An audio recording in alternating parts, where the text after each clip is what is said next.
And there's no respite in sight for Jet Airways problems as bidders for Jet Airways so far appear uninterested in following up on their expressions of interest, dealing a major blow to early revival of airline.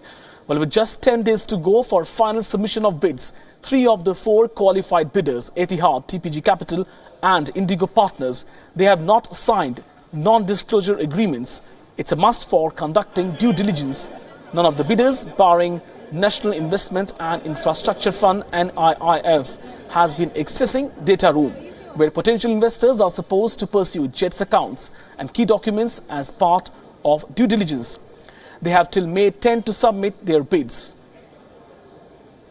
Reports say the biggest problem and liability is the huge debt burden of $1.5 billion. And we're joined by Pragya, our correspondent from Mumbai on this.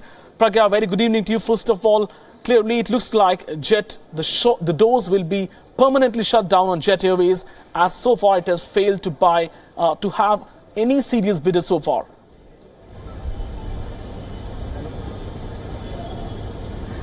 As of today, Sumit, that looks like the situation for Jet, that things might not really turn on the positive side, and it could be the end of the road for the airline, as May 10th is the last date for bidders to, come and do the closure of their bidding process. However, as you rightly mentioned, there is information, through sources that there is no serious consideration by the bidders, and they seem very disinterested in the process, in the proposal. And the main reason for this could be that they see that there is no value proposition left in the beleaguered airline anymore.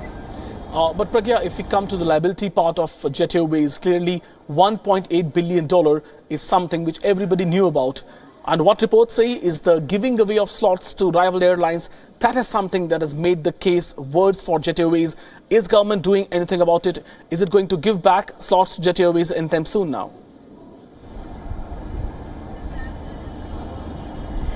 In fact, Sumit, the giving away of slots to rival airlines, although temporary, has not gone down well in terms of the investment ecosystem. So participants in the investment ecosystem have not, really taken a liking to this, because they think that if the slots of the airline has already been given, what really is left of the value for the airline? And we must also say that when the government's decision to give away these slots, although temporary, was out, the employees themselves were feeling very underconfident, and they were not really happy with this announcement by the government to give away these slots. And that has been one of the primary reasons why the bidders feel that this has really taken off the investment invite from this, and the investment lure to take this and to take the further investment biddings of this.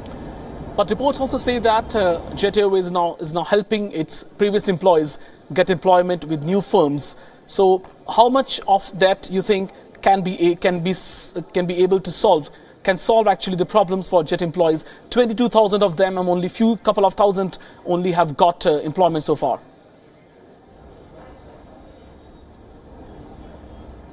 Sumit, 16,000 of Jet employees are in fact left in the lurch, with the beleaguered airline not operating since last month, the 17th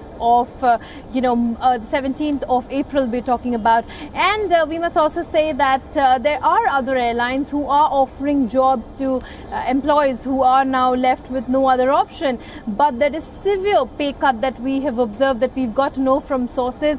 And although employees are forced due to financial situation, due to the crunch that they might have to personally go through, Air India, we heard the latest to add 200 people, to add 200 employees to their fleet from Jet. So this is some kind of relief, because we see that there is no light in the end of the tunnel for Jet Airways here. So employees are really, we must say, they're left with no options, and thus they have to look at other airlines, they have to look at other employment chances or employment options. One last question before I let you go, Pragya.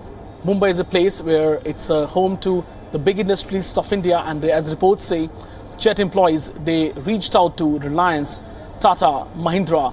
What about them? Are any of them willing to put in some money to keep it afloat so that later on some buyer could be found?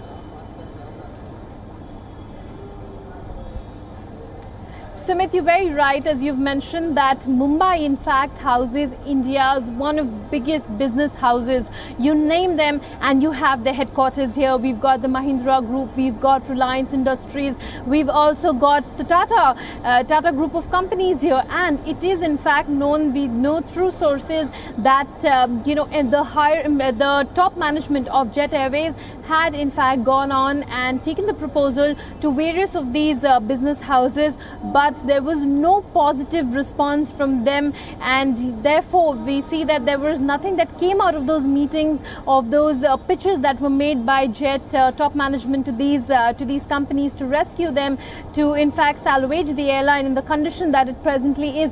So really, even the big business houses have not really been able to take that extra step and rescue the airline as of today is what we know. Thank you, Pragya, for getting us all these details this evening on the developing Jet story. So far, no bidder has come forward in a serious manner to bid for Jet Airways. So it looks like in all probabilities, Jet will have to shut the shop.